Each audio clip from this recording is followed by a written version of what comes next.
मी doctor Vipulray Rathod, Fortis hospital, Mumbai Mulund. आता आपण colonoscopy नावाची एक प्रक्रिया आहे, जी एंडोस्कोपीची प्रक्रिया आहे. कोलोनोस्कोपी, त्याचं नाव असं काय, कोलोनचं निरीक्षण म्हणजे मोठी आतडीच्या निरीक्षण, त्याला आपण कोलोनोस्कोपी म्हणतात. लोकांना खूप भीती वाटते कोलोनोस्कोपी किंवा एंडोस्कोपी करायचं. त्याला असं काल्पनिक भय असतात की काही खूप त्रास होणार, खूप दुखणार, असं काही नाही आहे.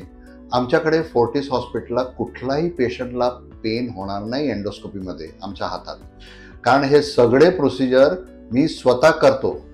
हे पूर्ण प्रोसिजर जे आहे एंडोस्कोपीचे मी स्वतः करतो आणि त्याच्यासाठी पेशंटची सेफ्टी आणि पेशंटचं सिक्युरिटी अँड कम्फर्ट आम्ही बघतो.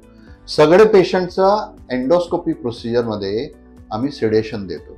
आता कोलोनोस्कोपीमध्ये काय सापडतं, कोलायटिस सापडतं, कोलॉनमध्ये गाठी झाली, कोलॉनमध्ये सूज आली, कोलॉनमध्ये काही डायव्हर्टिक्युलर डिझीज झाला, म्हणजे कोणालाही कॉन्स्टिपेशनचा त्रास आहे, कोणाला रक्तस्राव झाला संडासमध्ये, कोणाला डायरिया झाला, हे सगळे पेशंट एस्पेशली आफ्टर 45 कोलोनोस्कोपी अनिवार्य आहे. एवढं लक्ष द्या. थँक्यू.